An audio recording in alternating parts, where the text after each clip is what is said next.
Ladies and gentlemen, boys and girls, children of all ages, Basilio and our network of stars, studs, and stallions proudly brings to you.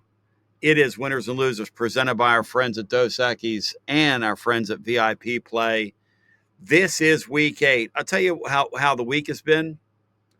I got our graphic ready here for those viewing the festivities over on YouTube, and you will see how worn I look. And believe me, that is how I feel. But I have winners and losers week 7. It's actually week 8, but week 7's on the screen. So how about it, Lee? In honor of the year that I'm having picking games, I've already gotten the damn week wrong, Lee. Do they dock you at the cage for getting the week wrong, Lee?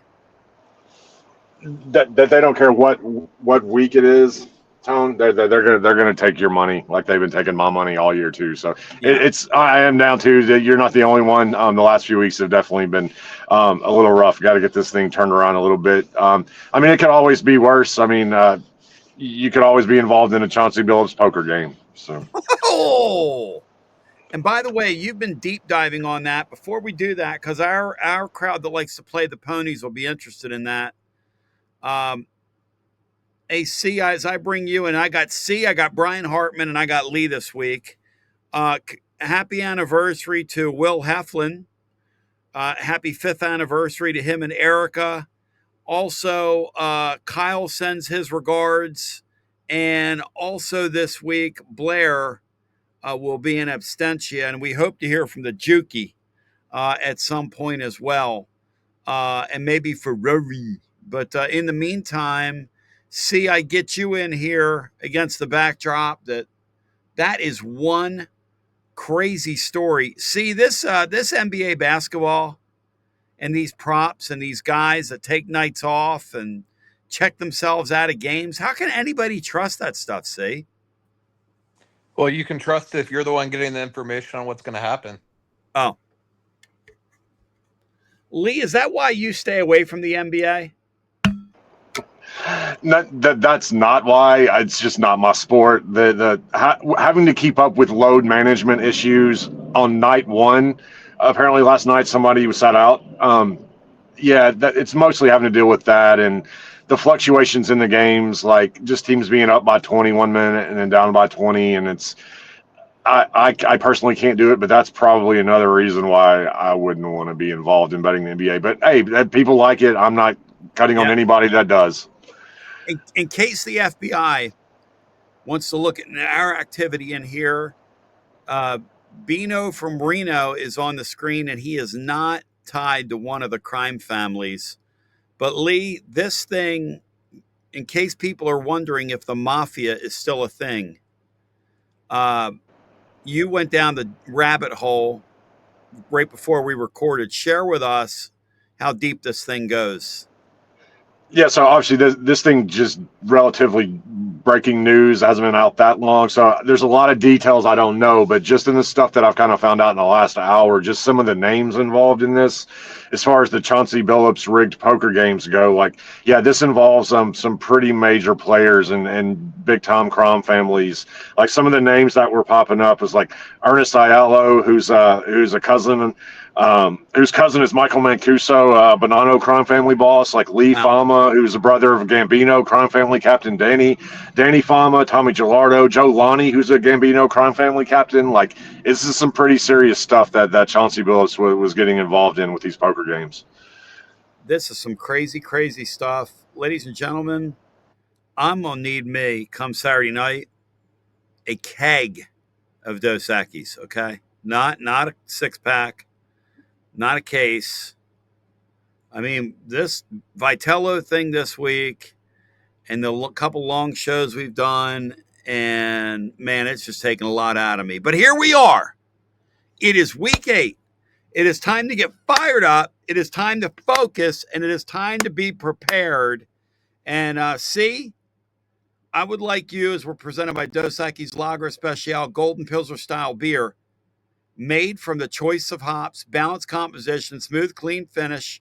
Party guest always invited, never overstays as welcome. And there is a Dos Equis for you, whether it's the Lager Especial, whether it's the Ambar Especial, which is a Vienna lager with a richer flavor, there is a Dos Equis lager for you. See? Grade to card. I would give it like a maybe a B, solid B, B plus maybe. I if you're it depends if you're talking from betting or watchability standpoint. I have kind of a smaller card this week. Okay. But I do think there's some entertaining games that are maybe kind of flying under the radar. I think even a game like even USF Memphis kind of lost some luster with what happened with UAB last week. I think Mm-hmm. that could be an interesting game, especially USF if they win this game's in a really good spot. There's some games in the SEC that like A&M and LSU that maybe people another game that's lost a little bit of luster with LSU, but a very winnable game for LSU. So it's not like things haven't really lined up for this week to get a lot of attention as far as highly ranked teams playing each other, but I do think it's still a week with some good matchups and you could get some interesting results. All right, Will Heflin, who's celebrating anniversary number 5. That kid doesn't look old enough to be married 5 years. But I met his bride a few times, and he had the sense to say, I better lock her, better get her on paper for she gets away. So, but happy anniversary, Willie. Willie's first play, and I will speak for Willie. He's got or Iowa State -2.5 tomorrow. Iowa State -2.5. Does anybody have that game on their card? Lee C or Brian Hartman? And do you guys have a thought on Iowa State -2.5 tomorrow? Well, many think BYU, they're 7-0, but they're sort of flukish. So Yep. that seems like that. I would agree with that. I don't have it, but I would agree with that. Hey, Lee, this BYU team, they're not going to keep winning with mirrors, are they? To keep doing this each week? No, I think they're eventually going to take some losses. This spot is not good for BYU. Coming off of the Holy War grinded out game where they get the win against Utah last week, now having to go on the road to Iowa State, the spot is awful for BYU. I normally I would be all over Iowa State here. My only issue is that I kind of think Iowa State has been a fraud to start the year. They're so banged up on the defensive side of the ball. Matchup wise, I think it's good for BYU, but the spot is terrible for BYU. So I've gone back and forth on this one. I kind of would lean Iowa State just because of the spot, though. You give me play number 1. We pick 3 from the colleges, 1 from the NFL. We drop it down, and we have 3 picks. Of course, we've been doing 4 because we've been going for Dos with our Dos Equis theme, Chris Fowler. But go ahead, Lee. Give me your first play from the colleges, Nashville, Tennessee, Lee. Okay, start this one off. This one should be pretty self-explanatory, but I'm taking the 7 points with Mississippi State at home against Texas. Texas is for me is I'm fading them every week. I faded them last week against Kentucky. That was one of my biggest plays of the week. I should have given it out on the show, but I can't trust this Texas offense at all. The only reason why they got the win last week because they had 2 punt returns that got them short fields to score touchdowns. Otherwise, they lose that game, and they're honestly really not even close. If you look at like net success rate with Power 4 teams versus Power 4 teams, Texas is like the very bottom of all Power 4. They just can't do anything on offense, and this defense is going to start to wilt. Like there were holes in it last week, like. When you know the offense isn't doing anything, that defense has only got so much gas in the tank, and I can't lay points with them, especially on the road. I think Mississippi State is very live to win this. I'll have some Mississippi State money line plus 230, plus 235 as well. Guys, what we don't know is it's the chicken or the egg down there. Is it an Arch Manning issue? Is it an offensive line issue? Is it a scheme issue? Is it all the above? I asked Watson Brown. His brother was down there. Watson knows a ton of people in that community. His brother was down there forever and was wildly successful. I said, is Arch Manning going to be back there next year? And he said, that is a great question. That's a great question, is what he said. Well, They do have, I think, Diabell, who's like I think one of the highest rated quarterbacks come out of the class next year coming into Yeah. Texas. So that's going to be real interesting. I would imagine right now they're probably ready to see Diabell as opposed to Arch Manning. The offensive line is really bad though. Like this is you get a really bad young offensive line with a young quarterback and in the SEC, and you can kind of see how that can blow up in your face. Yeah. Maybe if they were in the Big 12, they could have gotten away with it, but they're not in the Big 12 It's and they couldn't have gotten away with it. Go ahead, Bry. it's curious how they went to Syracuse and got that defensive lineman. It seems like they should have been looking for offensive linemen. It's a good point, isn't it, C? They didn't know they had this issue, did they, C? Or they would have addressed it. Well, they were replacing a lot on the O line, and they had some highly rated guys, and they're awful. Arch isn't good, obviously we know that, but this is the worst offensive line in the SEC, and it's Kentucky just absolutely hammered them up front last week, that tells you all you need to know. They kind of against Oklahoma, obviously the defense was really fired up, really good spot, and they were just throwing a lot of really quick game stuff, screen passes. They got Wisner back that week, and so they kind of are able to Sark can, I think, for a little bit here and there, kind of cover it up with the offensive line and make things easy for Arch against a really good defense like Oklahoma. He was able to do it, but in a game like this, where in these games against Kentucky, Mississippi State, these sleepy games, it's eventually could come back together. I mean, like Lee said, it could have got them last week. Kentucky, I know Texas had the ball second, but Kentucky got down to the 1 yard line there. I know I think it was, I guess, during our game? I Yeah, know, it sure was. Yeah. yeah, I know a lot of people are totally focused on only have Tennessee on. I'm still kind of sick. I have all the games on, so I was kind of keeping an eye on that. And they got down to the 1 yard line on first down there in overtime, and then just ran three straight times into a brick wall. Kentucky did, and Texas still even went backwards on their possession in overtime and made a long field goal to win. So yeah, they're really bad. Like Lee said, they had some good returns that kept them in the game and allowed them to score, but they didn't go up and down the field on Kentucky one time last week. So yeah, it's a good thought. Mississippi State, I think, is getting a little bit healthier. Obviously, they should have beat Florida last week, so it makes some sense. Hey, Lee, is it more an Arch Manning issue or is it more an offensive line issue when you watch him? I think the offensive line. I honestly do think the offensive line is the biggest issue. I think what happened with Art. I think game one he got just psychologically broken against Ohio State, and I Yeah. think that's affected his fundamentals ever since then. And now it's in his head. Look, I was way wrong. I thought the kid was going to be really good. I still think he can be good. I don't think he has the ceiling I thought he had at the beginning of the year, though. Right. Like maybe he can come out of it behind a better line when he gets his mind in the right place. But yeah, it's a mix of both. But that line, I'm not sure who could really function behind that line in this league. All right. So Will Heflin has Iowa State minus 2.5 versus BYU, and he puts power play candidate. Hey, Will, I'll report and you'll decide, sweetie. Don't go jumping in here editorializing when you send your picks in on your honeymoon, you clown. Um, but Lee has Mississippi State +7 with Texas. C, hit me with your best shot, Neil Gerardo. All right, I'm going to go with really gross team here. But You I mean, don't this say. is. Not you. Well, let's look at South Carolina here against Alabama. South Carolina is an 11.5 point underdog.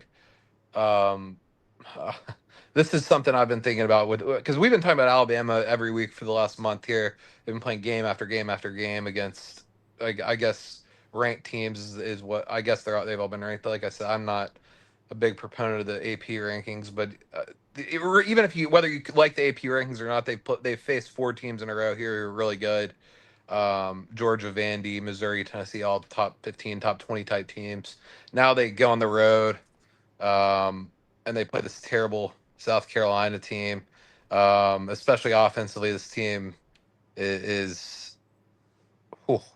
I mean, this team's really bad. Um, but this is the kind of this is a Alabama team that's not like it's not like this is a Saban Alabama team coming in here. We saw it last week. They're very very solid. They're going to win this game. They're going to find a way to win. They don't make a lot of mistakes, but this is a dream spot really for South Carolina. This is the fifth game in a row for Alabama, like we said. South Carolina has kind of been who they are all year. There's not a lot. I don't think there's much pressure on them in this game. They're playing at home. They're getting a little bit healthier. Dylan Stewart is going to play, one of the best defensive ends in the country, who didn't play against Oklahoma last week. They still have Sellers. They have a special teams advantage in this game. Beamer, this is kind of a game where Beamer will pull out all the stops with the special team Yep. stuff. A couple of plays on defense. This will be, I think South Carolina defensively will be able to keep this somewhat low scoring. I know they're not playing Oklahoma this week, but also Alabama. How motivated are they going to be in this game? Are they? They're not going to be trying, I don't think, to score late to get it over the number. They're going to be willing to get a win and get out of there. But yeah, this is a really sleepy spot. It's a really good spot for South Carolina. Getting over 10 here, really over 11 is nice. This was over 12 earlier today, I think. But yeah, the SEC, we've talked about it kind of all year. It's been a theme how it's not 2015 SEC where Georgia and Alabama are 3 touchdowns better than everybody else. This is even the best team in the league or second best in Alabama. Is gettable if they're not sharp. They're not a super explosive offense. They can't really run the ball. They're playing 5 weeks in a row, and they're playing a team with a little bit of talent on defense and a decent quarterback, even if they're not a good offense. So I'll take the points here with the spot. It's more just a fade of Alabama in the spot than anything else. It's not a dominant Alabama team, and they're being priced. I mean, not many people I think would want to play South Carolina against a team who's a top 5 team in the country. I don't hate it. It's kind of like that Lee fading Texas this week. Is it 11? What's the spread there? It's 11 and a half. 11 and a half. Yep, over at VIP Play. Lee, I don't hate it at all. No, this was going to be the next play I was going to give out with South Carolina. Like I was way low on South Carolina, a lot lower than the market to start the season, and actually I wasn't low enough on them. She's right, it's a pretty bad team, but spots don't set up as well as this one. Like Bama's coming off 4 straight wins versus 4 ranked opponents, which has never been done in the SEC. I don't think they've got a bye week on deck. Yep. So yeah, I expect Bama to kind of want to get in and get out of this thing. And look, if you look at Bama, like they have benefited from some turnovers.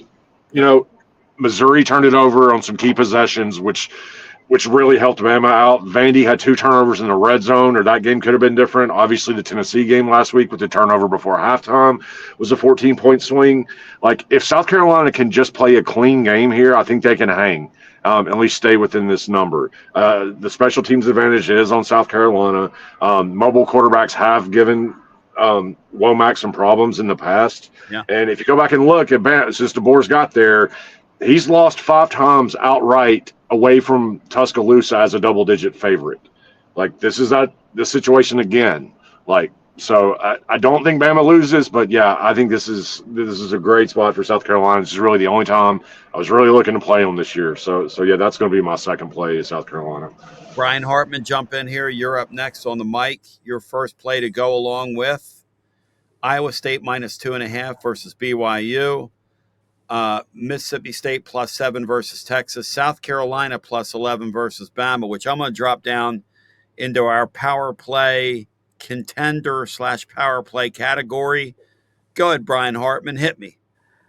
I want to go with Wake Forest at home +3.5 against SMU. SMU is playing another team that has quarterback issues as far as just having to deal with an injured starter and playing a backup. They faced a backup last week with Clemson, and they had to go on the road. They won that game.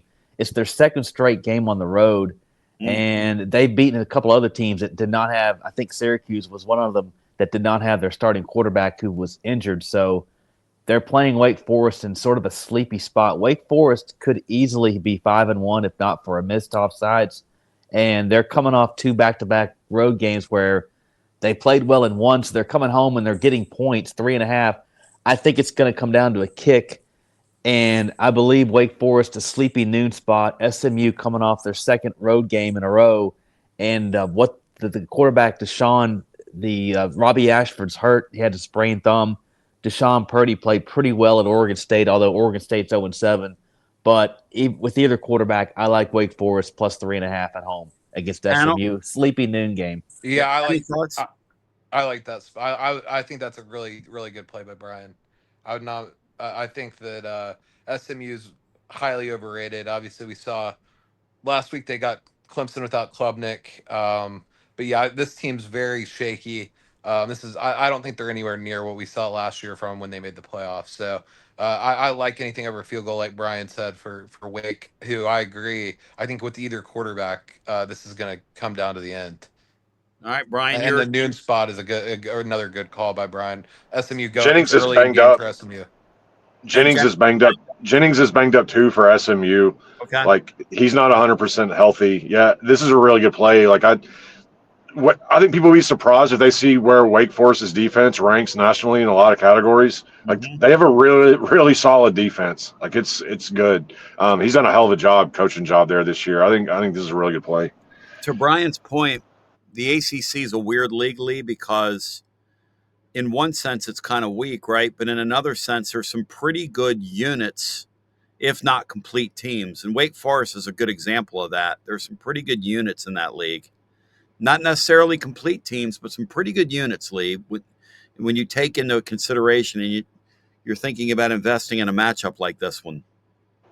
I think that's correct. I think that league's much better than it was last year. Yeah. I mean, yeah, there's some very like you put it the best way, units. Like there's some very respectable like offenses and defenses in this league. Like maybe not full complete teams, but yeah, I mean they're respectable. Yeah, and Wake is there's a little bit of a question mark. I'm not like I think they could be a lot better than people think. I'm not totally sure. The schedule hasn't been all that great, but I think they're solid. Like I think this is great. The fact that this is only 3 should tell you all you need to know.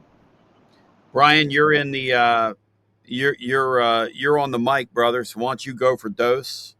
Brian Hartman, presented by here on Winners and Losers, our friends at Dos Equis.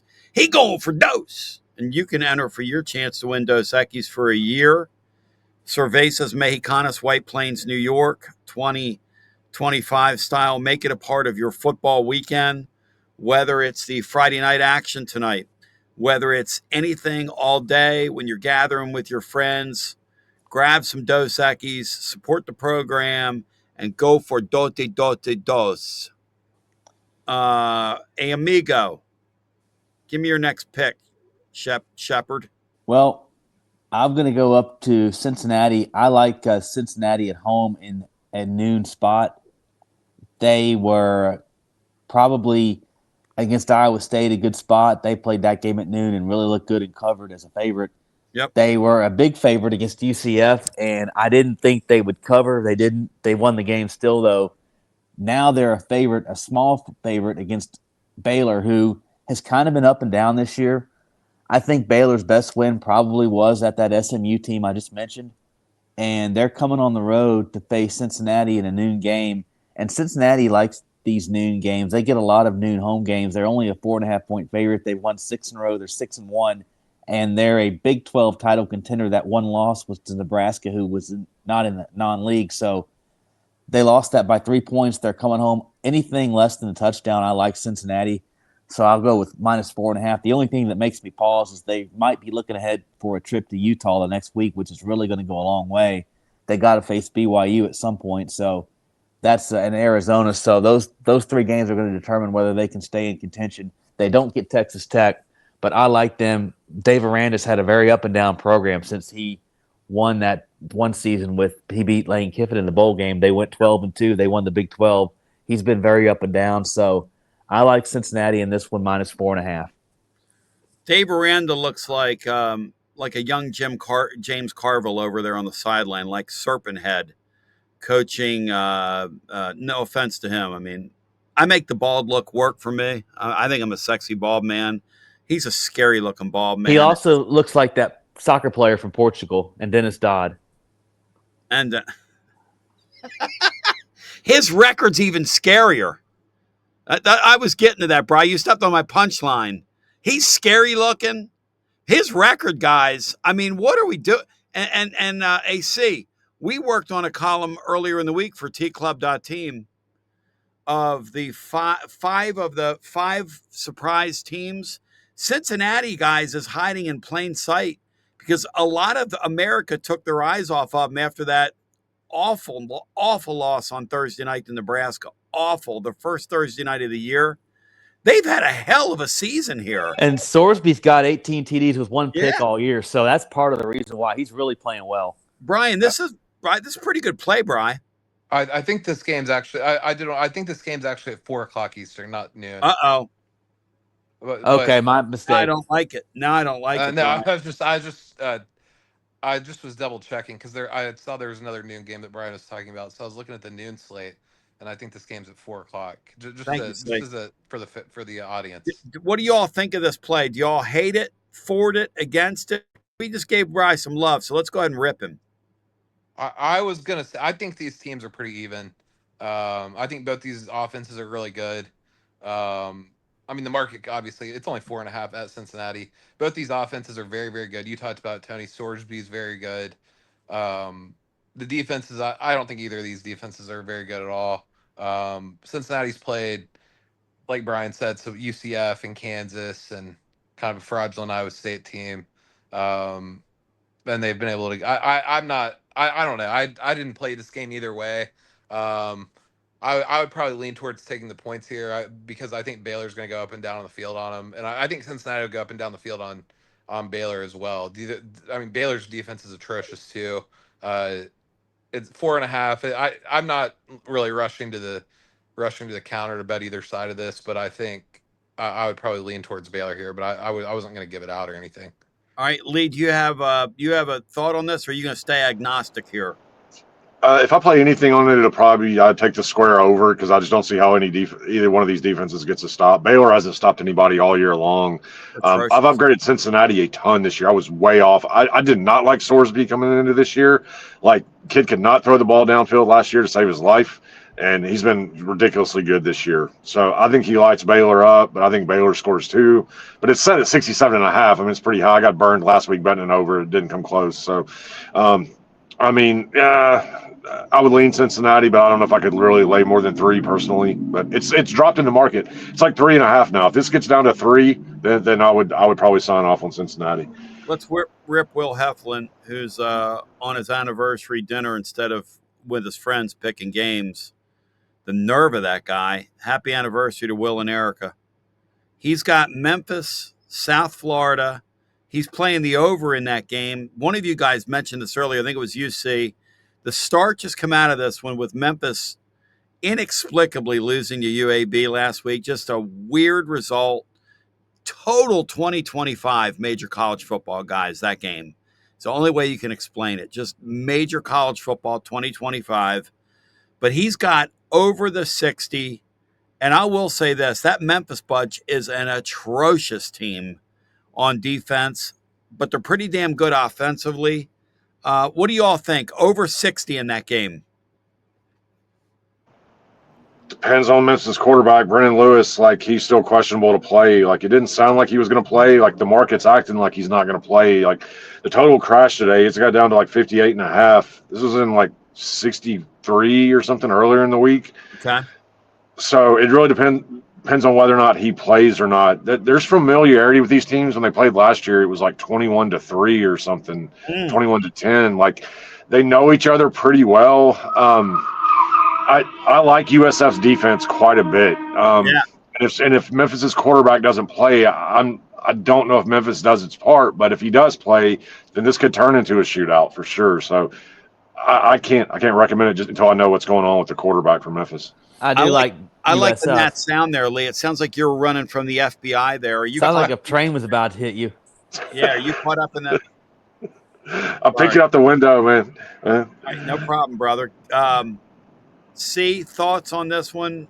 And what would the number have to be, C, for you to play it with the quarterback issues? I'm not playing it. I'm heavily invested. My biggest future of the year. I think it was the first thing we talked about all year was USF to win the American.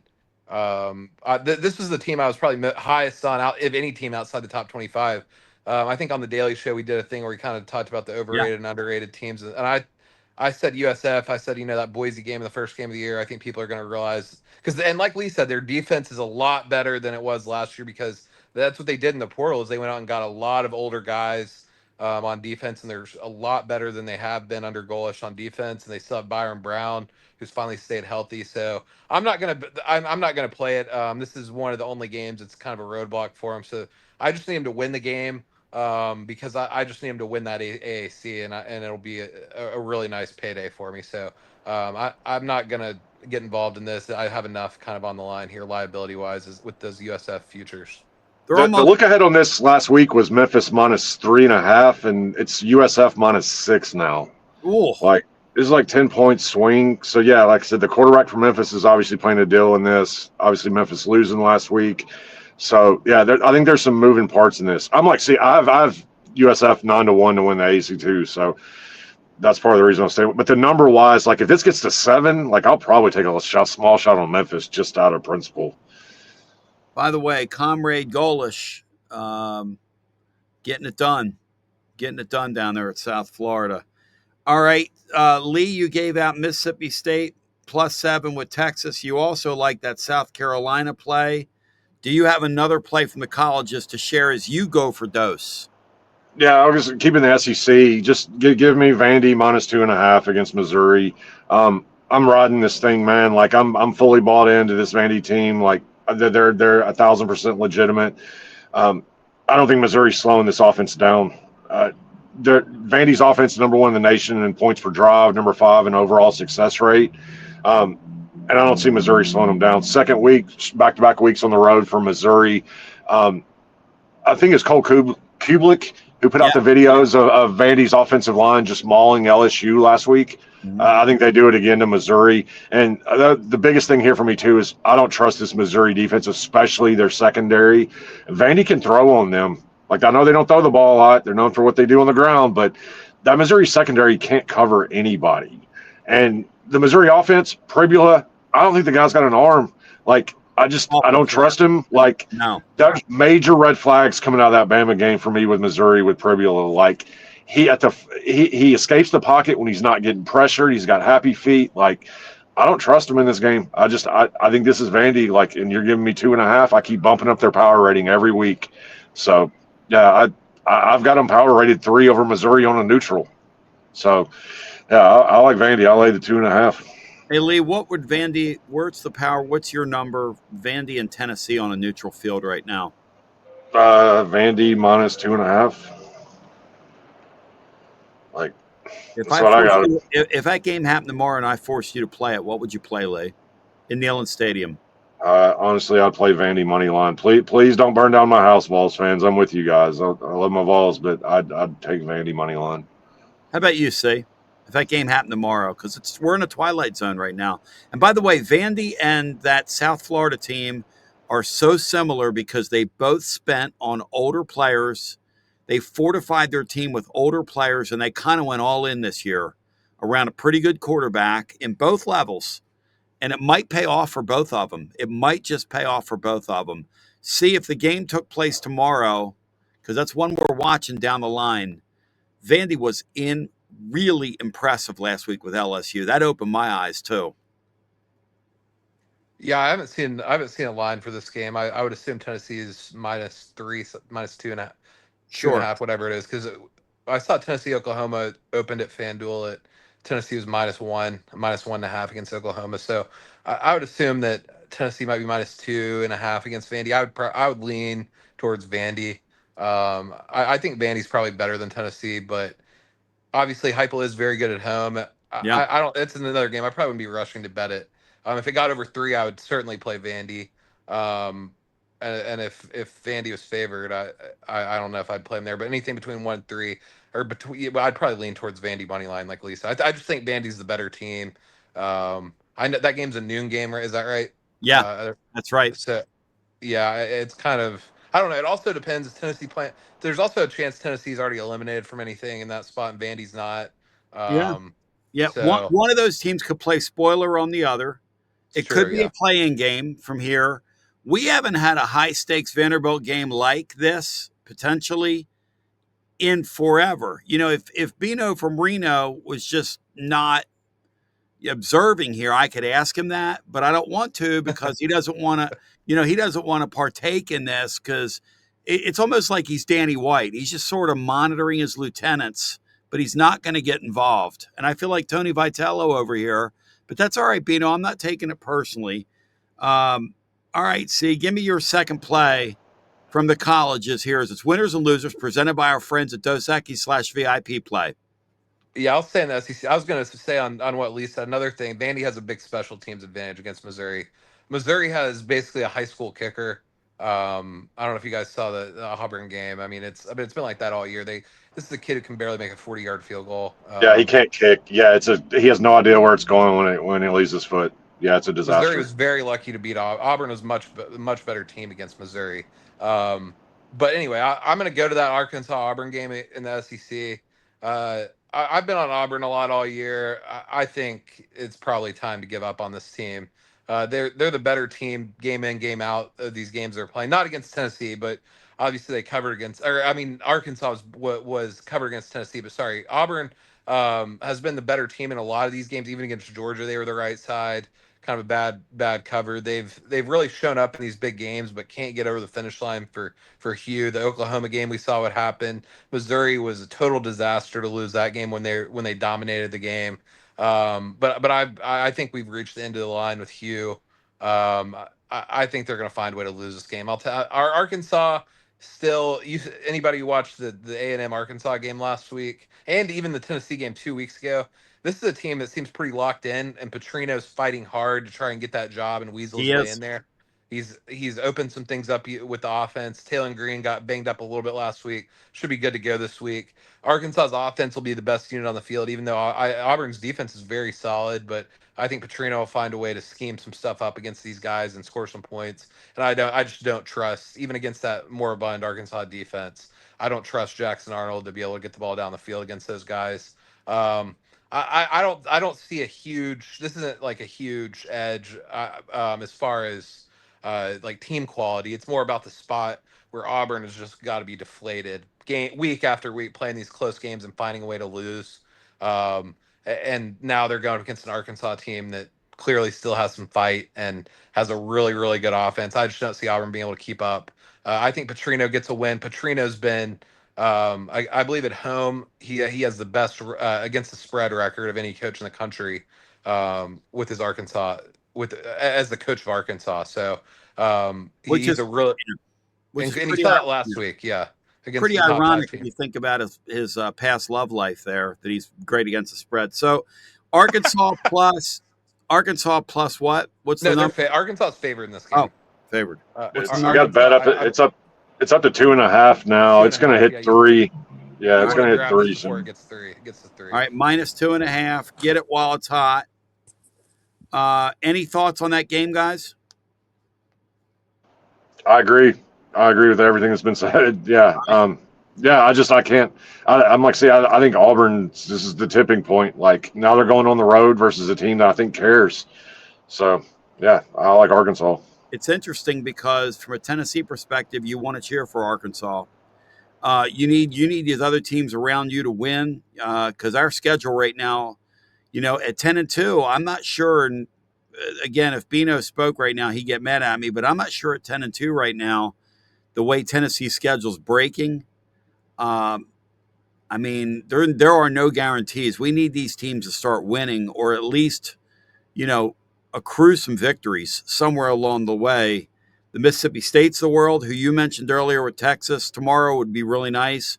Arkansas would be really nice. I mean, any kind of win like that, anything like that, it isn't going to hurt the case. Let's put it that way. This thing might be razor thin at the end of the year if the Vols can get in at 10-2 in their final record. Brian Hartman, do you have a third play from the colleges, or should we go to the NFL where I plan on fading your Jags? I do have a third play. You can fade the Jags all you want. They are open. So anyway, they can't lose this weekend. I got the Oregon Ducks. They're 33.5-point favorites over a just awful moribund Wisconsin team. That's a train wreck I can't look away from. They've been shut out in back-to-back games at home. They got shut out and outscored by 37 to Iowa. And then Ohio State was kind of bored. Ohio State was bored last week and beat them 34-0. It's 33.5 points. I'm surprised it's even that low, but it's Oregon, you can't make that line too high. I think Oregon is going to. They found everything. They're out to prove that what happened against Indiana was a fluke. So I like Oregon at home minus 33.5. I think anything under 5 touchdowns is a no-brainer. You got to play Oregon. 33.5 for the Ducks. Boys, he mentioned Indiana. What's Nico's status for that game tomorrow? Anybody know? I think he's going to play, right? Gonna play? I think he should play. Yeah. Do they have a shot to hang around in that game? Or are they gonna get rolled? What's gonna happen with Indiana tomorrow? That's a spot for them tomorrow, guys. I can't figure this new Heisel UCLA thing. I'm staying out of the way. Just like I've been bit already a couple times by this UCLA team. Yep. Just like I got, just like Wisconsin. I can't, that Wisconsin thing. Like Brian said, oh my gosh. Wow. Ohio State is basically a service academy the way they play, and I don't know if that's really been talked about. The way they Yes. play is basically that's total snail. They're one of the slowest teams in the country. They take 40 seconds every play like an NFL team, and then they're just going, and for them to win by 30, for them to cover that 33.5 against you. I mean, I know they're by far the most efficient team, the best team on paper, the best team by the eye test, but still. For them to cover that number, Oregon's going to be going twice as fast. I got in front of Oregon last week as well with Shiano, and that bit me pretty hard. So I'm not gonna. I think that's the only play you can make in that Oregon Wisconsin game. But yeah, I can't figure out UCLA. Maybe Brian or Lee has a better grasp on what's going on with New Hazel. Wisconsin might get shut out again for the third week in a row, and Wisconsin took money today. That's down to like 31. So don't ask me why. I ain't betting them. Like, yeah. As far as UCLA goes, I think if you bet this and you lose, you're gonna feel real dumb either way. That's just the way I look at it. Like, I wouldn't bet against UCLA right now. I just wouldn't. But I wouldn't bet against Cignetti either. Like, if they win this game by 50, you're gonna feel real stupid taking UCLA, but. It's the same way the other way around. So yeah, I've got no feel for that game at all. I have no idea what the score of that game's going to be. These games are so fun, aren't they? These it is such a wild, crazy season, man. It's just crazy. Before we get to the NFL and get a play from each of our panelists and get out of here as we pick our power plays, I want to remind you, my friends at VIP Play this weekend, we're going to have a 3-pack. I'll tell you what I'm going to do. I'm going to roll our power play this week because we've got some strong plays in here this week. I'm going to roll them into a parlay and see if they'll juice it up for us and see if we can have some fun here and maybe stay away from the Vols in Kentucky. But I'm going to get the thoughts on the panel on the Vols in Kentucky before we get out of here as well. But you can claim your VIP Play welcome bonus. Bet $20, get $100 in bonus bets instantly. The promo code, the phrase that pays, TN Tony, TN Tony. Remember, they're live always. 200 leagues, UFC. Oh, Tony Vols, UFC. We've got some golf this weekend. We've got some World Series action this weekend. We got the NHL and the NBA already underway. Of course, in the NBA, you can bet on some props there. You might all call around, though, if you know any players. No, I'm just kidding. That we can't do that as part of a spot. I'm just kidding. 200 leagues, live always, numerous bet types, props options. And listen, everybody gets treated like a VIP at VIP Play. Gambling problem, 800-889-9789. 21 and over and located in the state of Tennessee to place a bet. And see, I should have mentioned some of the MLS playoff action this weekend. I know you're going to be on that, you being the degenerate that you are. So why don't you go ahead and give us your first play from the college, from the NFL, see? I am not going to be on the MLS playoffs. That's My more of your bailiwick. lane, Tony. Yes, it's my lane. So are we moving on to the NFL, you said? Yes, and you better stay the hell away from my Eagles because they punked your ass last week, big boy. What a joke the Vikings are. Five field goals in the red zone. Seven red zone trips for the Vikings. Hey, boys, it's called getting it done on defense. I don't know if you guys understand that or not. Brandon Graham's out of retirement now. Called getting it done on defense, boys.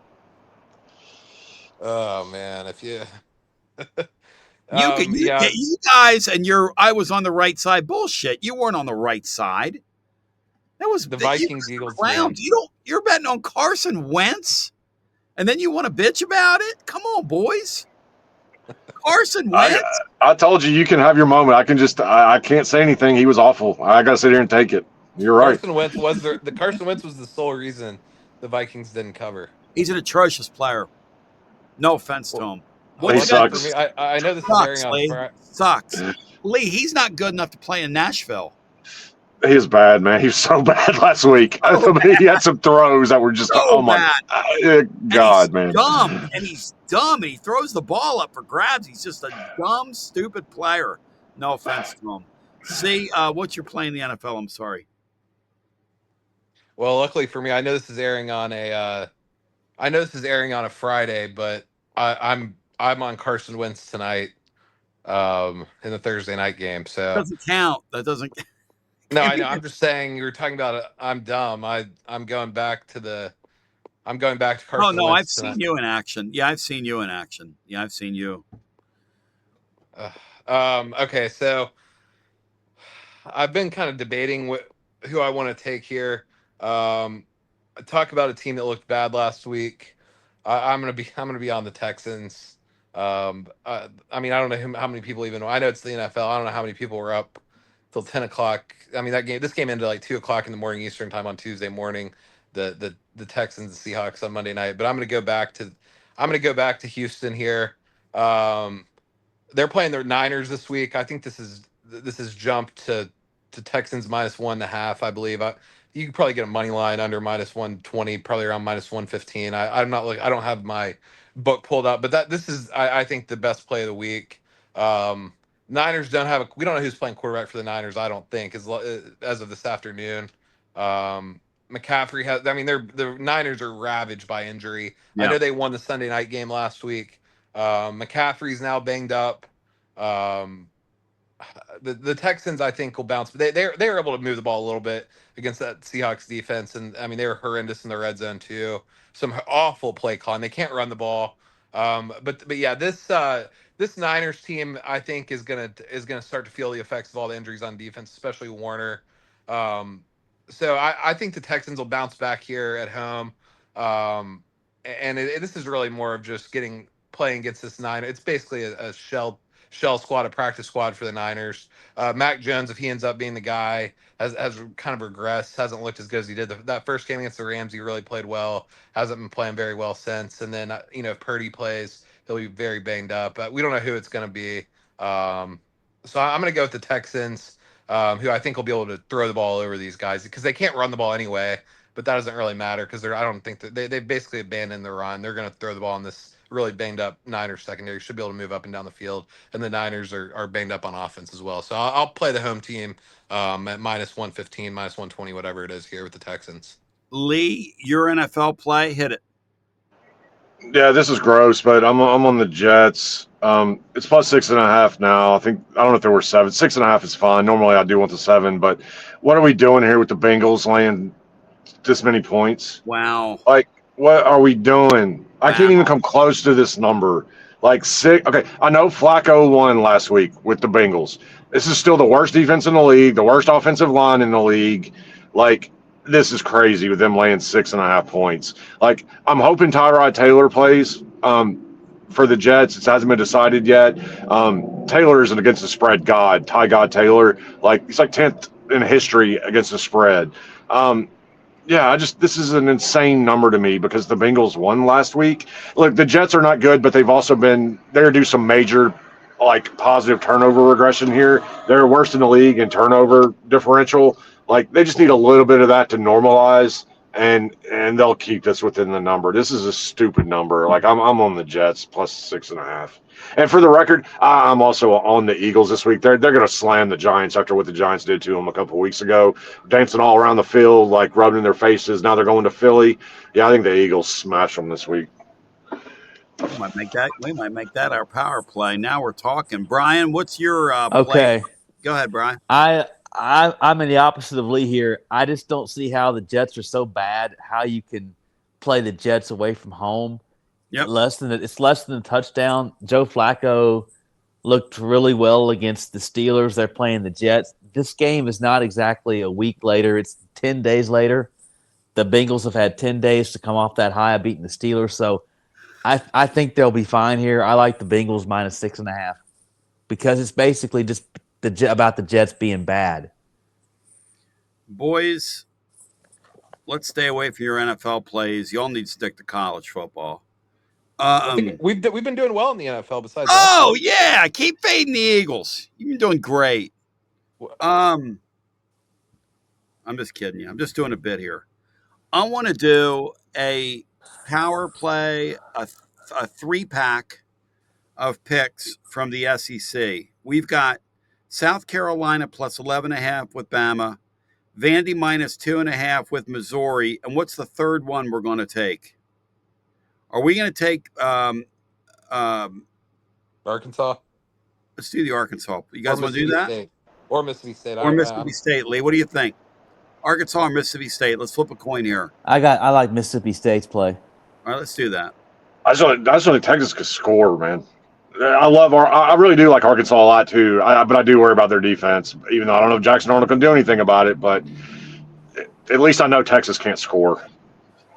And it's for real now, isn't it, with Texas? I keep waiting for them. Do you guys, like me, keep waiting for them to wake up? They're trying everything they possibly can. I mean, I know Mississippi State isn't great, man. They couldn't score against UTSA in these like non-con games. Yeah, he couldn't.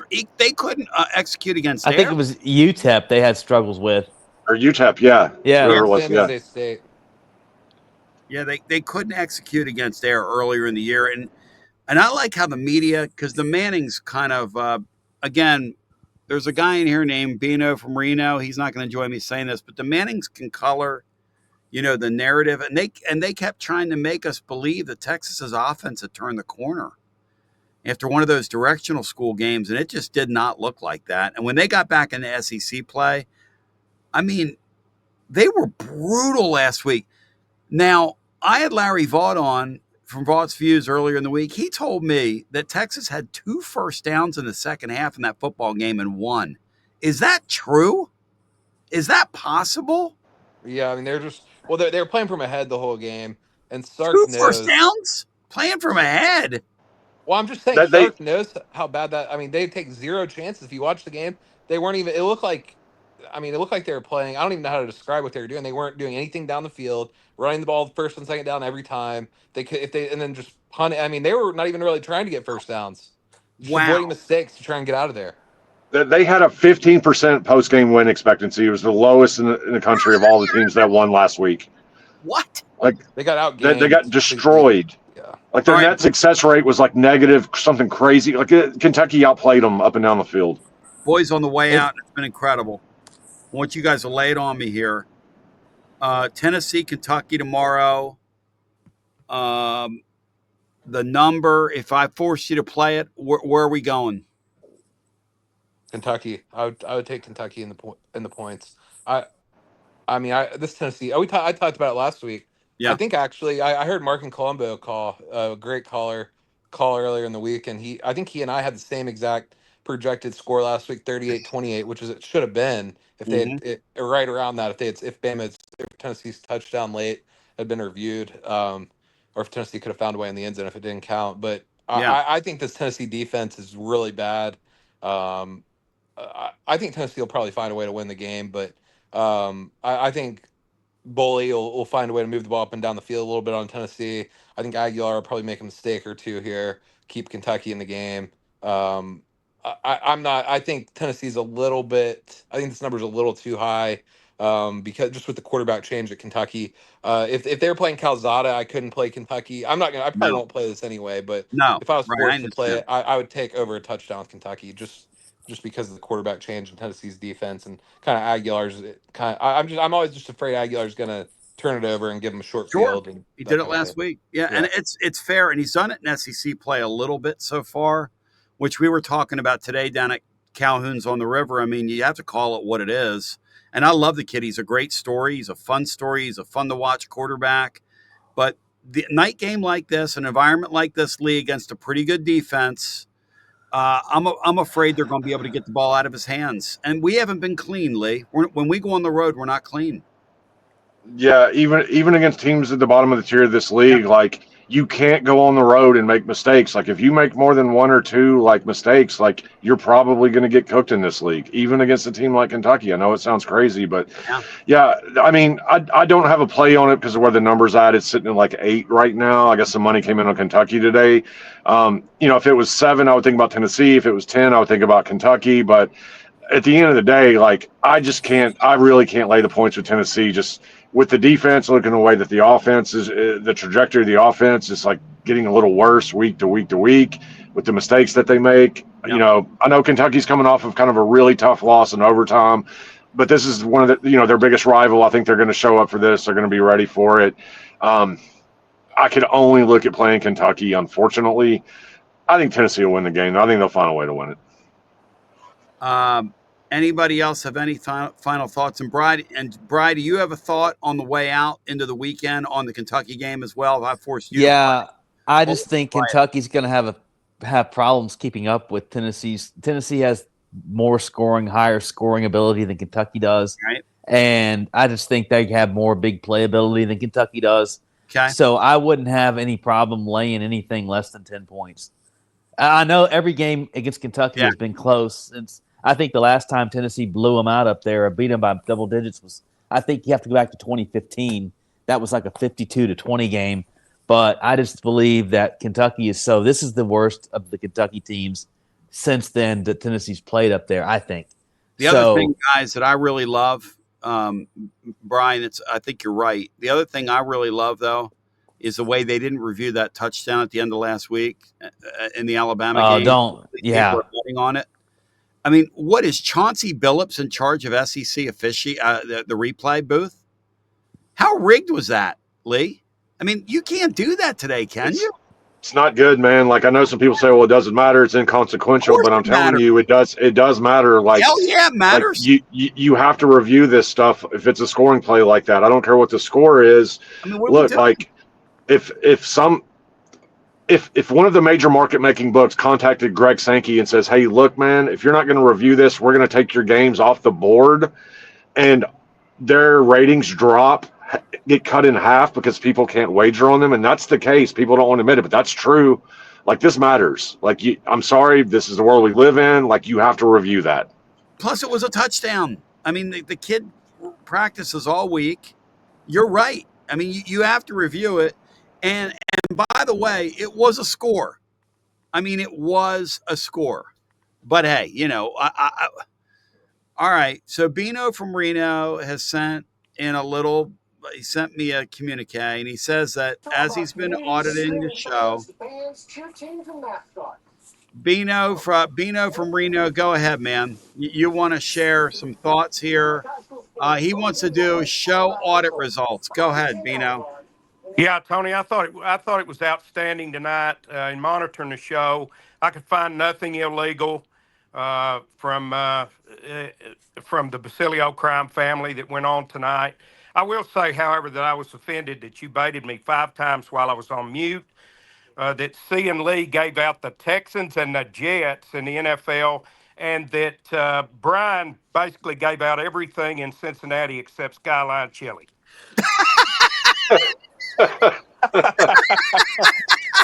I would if I had some. I probably would eat it all. Oh my gosh. All right, boys. Love y'all. Anything else you guys would care to add here on the way out? Who we taking in the World Series, boys? I've got I bet I split a unit up between Dodgers and 4 and Dodgers and 5. A team that got swept in a team that sweeps in the league championship series, I think is forever against teams that had to go 7 games. Well, that's true. Just something to think about. Yeah, it is interesting. I saw that, Brian. It is. Yeah. Yeah, I think Rob Manfred's cheering harder for the Dodgers than just about anybody else. He's dying to be able to lock these guys out. So We'll Yep. see. I think the Dodgers are going to handle these guys. Sadly, I would love if the Jays could win, but I think the way the Dodgers starting pitching's going. I mean, their bullpen is such a disaster, but nobody's even been able to get to it. So when Snell and Yamamoto and Glasnow and Shohei are going 8 innings every game, I don't know how Unreal. you beat these guys. It's not fair. And to your point, Manfred wants the Dodgers to win it this year and win it again next year because they've built the Death Star, and then he can lock those players out and say we gotta get back into some kind of equity in our league. And he's right, by the way. Well, wait till they add Tyreek Skubal and Kyle Tucker in the offseason. It's ridiculously right. I mean, what's the point? Yeah, I mean, it's insane. Like, you're not beating that team. You're just not beating that team. No, Look, I mean, professional sports and college sports, it's all about players.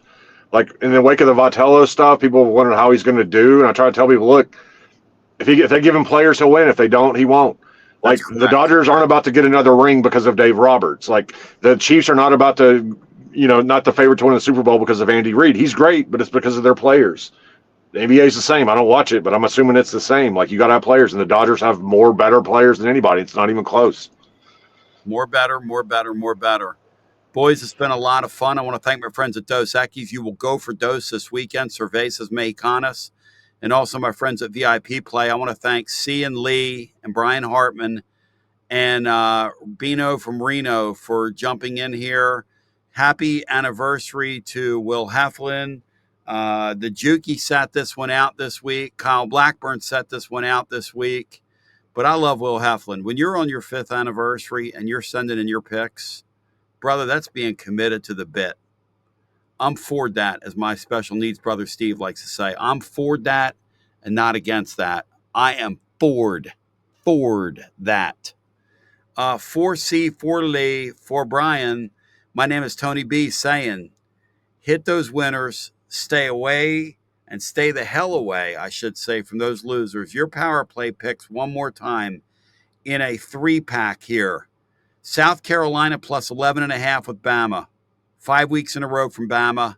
They finally get a break on ranked teams, but it has had to have been a grind. This is a Frankie Jr. special, if there ever was one.